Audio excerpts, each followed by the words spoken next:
Hallelujah. परमेश्वर के लोगों, परमेश्वर आप सबको आशीष करे।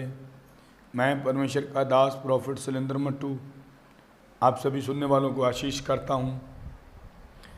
स्वागत है आपका मसीही परिवार चैनल में। हर बार एक ही बात कहता हूँ, समय निकट है, परमेश्वर के पुत्र आने वाले हैं, तैयार हो जाएं। यदि तुम उसकी आज्ञाकारी अधीनगी में हो तो फिर तुम अवश्य आशीष पाओगे। आज हम सीखेंगे हमारे जो दशमांश हैं, हमारी जो भेंटें हैं, ये कैसे हमारी आशीष को मेंटेन करती है।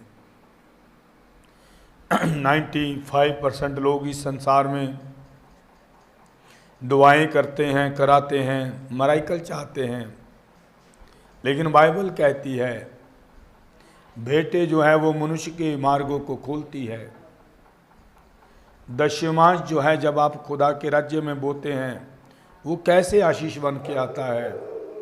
जब हम इब्रानियों की पुस्तक उसका 7 अध्याय 8 वचन पढ़ते हैं तो परमेश्वर के लोगों, ऐ संसार भर के लोगों, जिस परमेश्वर ने हमें जिंदा रखा, ये 2 हाथ कमाने के लिए तंदुरुस्ती से के साथ दिए हैं, वो इन हाथों की कमाई से कुछ चाहता है।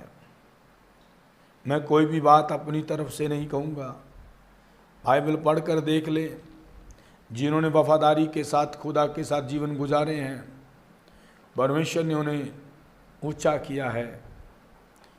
इब्रानियों 7 अध्याय 8 वचन कहता है, और यहाँ तो मरणहार मनुष्य दशमांश लेते हैं, यहाँ तो मरणहार मनुष्य दशमांश लेते हैं, पर वहाँ वही लेता है, वहाँ वही लेता है जिसकी गवाही दी जाती जिसकी गवाही इस धरती पर दी जाती है कि वह जीवित है। वह जीवित है। आप जो दशमांश यहाँ देते हो, लिखा है इब्रानियों 7:8 में, यहाँ तो मरणहार दशमांश लेते हैं, परंतु वहाँ वही लेता है जिसकी गवाही दी जाती है कि वह जीवित है। बहुत सारे लोगों के मनों में शंका उत्पन्न होती है कि भाई हम जिस सेवक को दशमांश देते हैं वो यूज़ कर रहा है, वो इस्तेमाल कर रहा है, सेवक धनवान बने जा रहे हैं, तुम्हारे दशमांश जाते कैसे हैं ऊपर। जब तुम अपने चर्च में, उस प्रार्थना भवन में जहाँ तुम जाते हो, जब भेंट लेकर दशमांश लेकर जाते हो तो आप यहाँ मरणहार मनुष्य के हाथ में देते हो, लेकिन इस दशमांश को स्वर्गदूत उठाकर वहाँ ले जाता है जिसकी गवाही दी जाती है कि वो जीवित है। बाइबल कहती है अब्राहम ना तो सुसमाचार सुनाते थे, ना पास्टर थे, ना प्रॉफिट थे, ना एवेंजलिस्ट थे। अब्राहम सिर्फ एक विश्वासी की नाई, एक विश्वासी के मानंद परमेश्वर के संग वफादारी के साथ चलते थे। क्या करते थे? प्रार्थनाएं, दशमांश और भेंटों के द्वारा परमेश्वर को प्रसन्न करते थे। और परमेश्वर ने अब्राहम को देखा कि उसे देने की आदत लग गई है, उसे रट लग गई है कि वो वफादारी से बोता है। परमेश्वर ने अब्राहम से कहा, अब्राहम मैं तुझसे तेरा इकलौता बेटा चाहता हूँ। प्रभु के मन में आया कि मैं अब इसे परखूं, क्योंकि ये पक चुका है। जब फल पक जाता है तो वो तोड़ा जाता है। अब्राहम को परमेश्वर तोड़ने लगे, उसकी परीक्षा हुई। अब्राहम को देने की ऐसी रट लगी थी कि उसने चुपचाप बेटे के हाथ और पांव बांध दिए, वेदी पर रख दिया। जब शुरा उठाया, प्रभु ने कहा अब्राहम अपने हाथ को रोक ले, क्योंकि मैं जान गया हूं तेरे और मेरे बीच में कोई नहीं है। संसार के लोगों, यहाँ तो मरणहार दशमांश लेते हैं, परंतु वहाँ वो लेता है जिसकी ये गवाही दी जाती है कि वो जीवित है। प्रकाशित वाक्य की पुस्तक book of Revelation chapter 8 verse 4 जब हम पढ़ते हैं तो वहाँ बताया गया है कि दशमांश ऊपर जाते कैसे हैं। जी, उस धूप का धुआं पवित्र लोगों की प्रार्थना सहित स्वर्गदूत के हाथ से परमेश्वर के सामने पहुंच गया। परमेश्वर के सामने, स्वर्गदूत के हाथ से परमेश्वर के सामने पहुंच गया। उस धूप का धुआं पवित्र लोगों की प्रार्थना सहित स्वर्गदूत के हाथ से परमेश्वर के सामने पहुंच गया। तुम्हारी बेटे, तुम्हारे दशमांश, यहाँ तो मरणहार दशमांश लेते हैं, परंतु वहाँ वो लेता है जिसकी गवाही दी जाती है कि वो जीवित है। हालेलुया। तुम्हारे दशमांश जब तुम परमेश्वर के धर्मजन के हाथ में रख देते हो, वो दशमांश वो उसको लेकर स्वर्गदूत स्वर्ग में पहुंचा देता है। वो परमेश्वर के सिंहासन के सामने पहुंचते हैं। इसलिए विश्वास से बोएं और शंका ना करें। तुमने बो दिया, तुमने अपना काम कर दिया है, परमेश्वर तुम्हें आशीष करेंगे। जब हम मलाकी की पुस्तक 3 अध्याय 10-11, मलाकी की पुस्तक 3 अध्याय 6 से 11 तक पढ़ते हैं, 12 तक, तो बाइबल इस प्रकार से जिक्र करती है जी।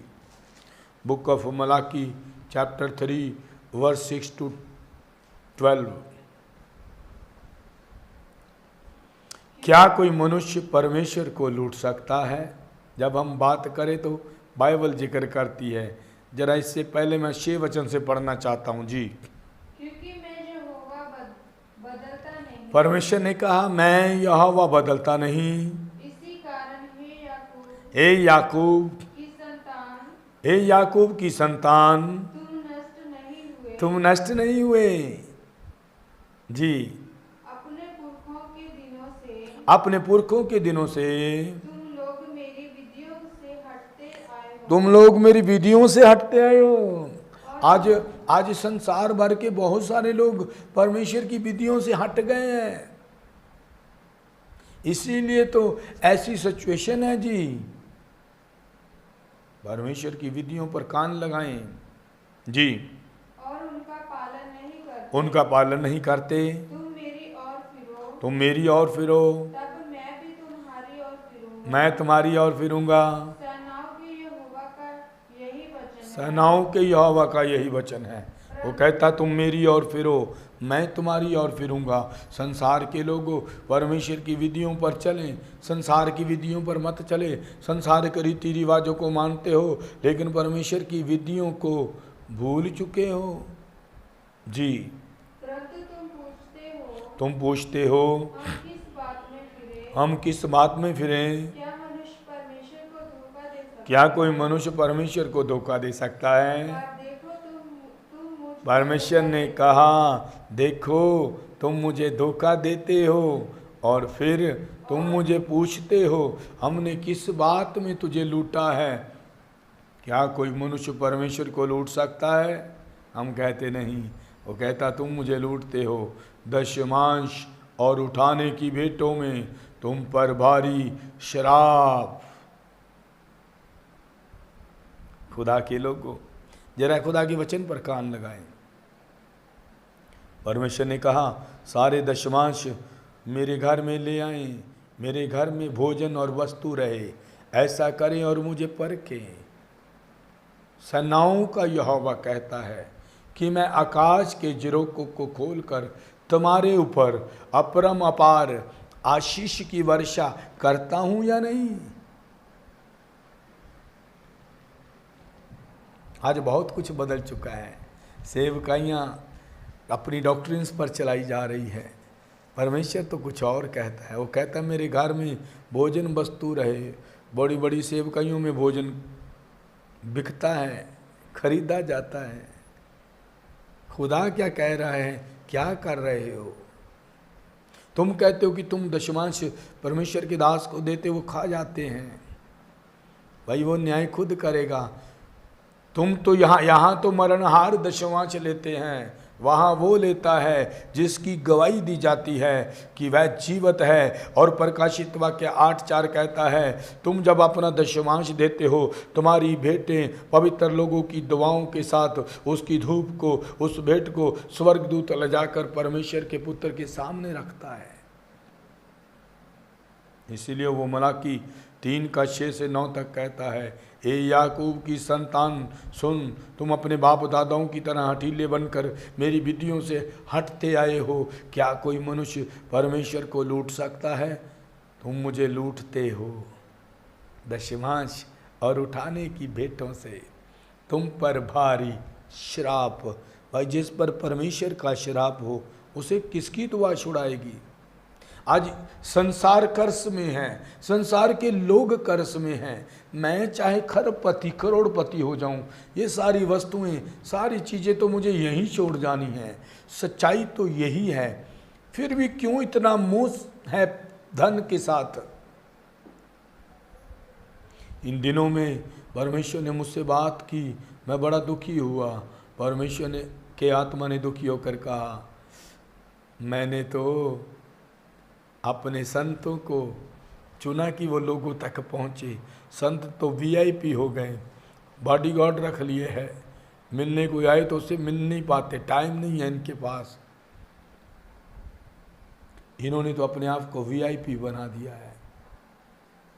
परमेश्वर की आत्मा ने दुखी होकर कहा, आज सेवकाइयों को लोगों ने बिजनेस बना दिया है, तेल बेचा जा रहा है, रुमाल बेचे जा रहे हैं। अब इवन के परमेश्वर की आत्मा ने कहा, ये चीज़ें तो वो बेच रहे थे, वो तो अपनी तस्वीरें भी बेचने लगे हो। क्या कोई मनुष्य परमेश्वर को धोखा दे सकता है? वो कहता, तुम मुझे धोखा देते हो। फिर तुम मुझे पूछते हो, हमने किस बात में तुझे लूटा? दशमांश और उठाने की भेंटों में तुम पर भारी श्राप। तुम नहीं वरन सारी मनुष्य जाति ऐसा करती है। वो कहता, सारे दशमांश मेरे घर में ले आओ, मेरे घर में भोजन वस्तु रहे। भाई बताएं आप, आज तो मिनिस्ट्रियों में खाने के लिए तो पेमेंट ली जा रही है, उसके घर में भोजन वस्तु कहाँ है?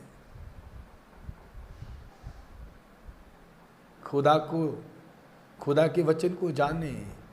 क्या हम सही रीति से जी रहे हैं? क्या हम वैसे चला रहे हैं जैसा उसे अच्छा लगता है? अपनी डॉक्ट्रिन्स पर सेवकाइयाँ चलाने वालों, अपनी डॉक्ट्रिन्स पर चलने वालों विश्वासियों, ध्यान से सुनो, तेरी और मेरी डॉक्ट्रिन्स वहाँ नहीं चलेगी। आज लोग मसीह की बात कर रहे हैं, ऑर्डिनेशन कर रहे हैं जी प्रॉफिट का, अपोस्टल का। अपोस्टल तो तुम बना सकते हो, चेला है, प्रॉफिट तुम नहीं बना सकते। एक प्रॉफिट को पैदा करता है। इसलिए याद रखें, इंसान परमेश्वर की विधियों से हट चुका है। इसलिए वो आज कहता है, ऐ याकूब की संतान, तुम मेरी विधियों से भटक गए हो, तुम मेरे कानून को तोड़ चुके हो। और जो परमेश्वर के कानून को तोड़ता है वह कभी आशीष नहीं पाता। इसीलिए अपने सारे दशमांश, अपनी सारी भेंटें खुदा के घर में ले जाएं।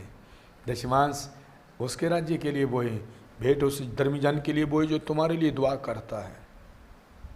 तो फिर देखना, वो वादा कहता है, वो कहता, सारे दशमांश मेरे घर में ले आओ, मेरे घर में भोजन और वस्तु रहे, ऐसा करो और मुझे परखो। सेनाओं का यहोवा कहता है, मैं आकाश के झरोखों को खोलकर तुम्हारे ऊपर अपरंपार आशीष की वर्षा करता हूं या नहीं। ये खुदा का चैलेंज है जी। हालेलुया। ये मेरा चैलेंज नहीं है जी, ये परमेश्वर का चैलेंज है। और परमेश्वर अपने वादे का पक्का परमेश्वर है, वह कभी अपने वादे को भूलता नहीं है। आशीष देने वाला मैं नहीं हूँ, I am not the healer, Jesus is the healer. चंगा करने वाला मैं नहीं हूँ, आशीष करने वाला मैं नहीं हूँ। तुम्हारी आशीष तुम्हारी आज्ञाकारिता पर डिपेंड करती है। आज्ञाकारी की आशीषें और अनआज्ञाकारी का श्राप। खुदावन तुम्हें आशीष करना चाहता है, खुदावन मुझे आशीष करना चाहता है। मैं प्रभु का धन्यवाद करता हूँ। इस कोरोना काल में, इन दिनों में अकेले बैठने के कारण वो बातें उसके आत्मा ने मेरे कान में डाली है, जिनके कारण मैं भी श्रापित हो सकता हूँ। लेकिन धन्यवाद, वो बोलता है, उत्पत्ति की पुस्तक उसका 28 अध्याय 10 और 12 वचन जब हम पढ़ते हैं, आज का आखिरी वचन उत्पत्ति की पुस्तक 28 अध्याय 10 से 12 वचन जब हम पढ़ते हैं तो परमेश्वर के लोगों, परमेश्वर का वचन सिखाता है। ये दशमांश आप और मैं ही नहीं दे रहे, हमारे बाप दादा भी अब्राहम से लेकर अब तक जिन्होंने दशमांश और बेटे खुदा को दी है, खुदा ने उसे उन्हें आशीष किया है। जी, उत्पत्ति की पुस्तक उसका 28 अध्याय 10 से 12 वचन। याकूब बेर्शेबा से निकलकर आहार की ओर चला और उसने किसी स्थान में पहुंचकर रात वहीं बिताने का विचार किया, क्योंकि सूर्य अस्त हो गया था। इसीलिए उसने उस स्थान के पत्थरों में से एक पत्थर ले अपना तकिया बनाकर रखा और उसी स्थान में सो गया। और वहां उसने एक स्वप्न देखा। उसने स्वप्न देखा कि सोने की सीढ़ियां हैं जो आकाश से स्वर्ग तक जुड़ी हुई है, और स्वर्गदूत उस पर आते और जाते रहते हैं। खुदा के लोगों, परमेश्वर स्वप्न और दर्शन के द्वारा बातें करता है। देखो, उसी चट्टान पर जहाँ प्रभु ने अपने धर्मीजन को दर्शन दिखाया कि सोने की सीढ़ियाँ वहाँ से लेकर स्वर्ग तक जुड़ी हुई है और स्वर्गदूत उस पर आते जाते रहते हैं। जब हम आज्ञाकारिता से चलते हैं, वो स्वप्नों और दर्शनों के द्वारा बातें करता है। हमारे बाप दादाओं से वो बातें करता है। वो अब्राहम, इसहाक, याकूब और यूसुफ के साथ बातें करता रहा। परमेश्वर आपको आशीष करे, क्योंकि लूका की अंजील 6 अध्याय 38 वचन कहता है, दिया करो तो तुम्हें दिया जाएगा, दबा दबा कर, हिला हिला कर, उमड़ता हुआ वो तुम्हारी झोली में डाल देगा। परमेश्वर देने वाले को आशीष करता है। अब्राहम ने देने की आदत डाली और उसकी आदत के कारण परमेश्वर जान गए कि अब्राहम अब आदत में लग चुका है, पक चुका है। परमेश्वर ने उसे परखा। खुदा आपको परख रहे हैं, इसीलिए दशमान चोर मत बने। अपनी भेंटें खुदा के घर में लेकर जाए और आप धनवान बनते चले जाएंगे। यदि आप दशमांश की बात करो तो मैं एक मनुष्य की बात करना चाहता हूँ जो 17 साल का जवान इंग्लैंड से निकला और अमेरिका चला गया, और वहाँ जाकर उसने बिजनेस करने की कोशिश की, और बिजनेस उसने साबुन और मोमबत्ती का शुरू किया। उसका बिजनेस फ्लॉप हो गया। बिजनेस फ्लॉप होने के बाद किसी ने उसको न्यू टेस्टामेंट दिया। मैं पढ़ने लगा और उसने उसे पूछा कि मैं क्या करूं? उसने कहा प्रार्थना कर।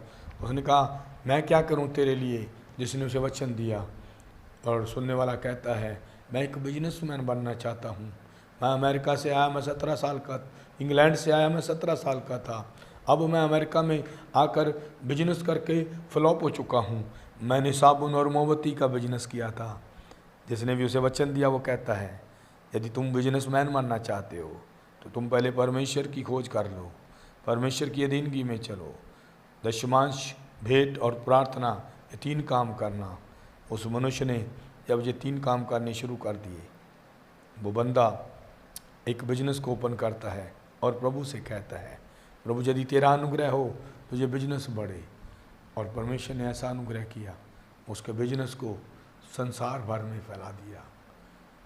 विलियम कॉलगेट इसका नाम है, और वह कॉलगेट कंपनी पूरे संसार में चलती है।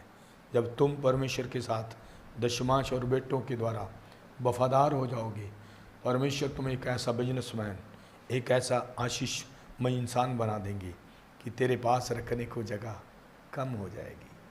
परमेश्वर तुम्हें आशीष करे। God bless you.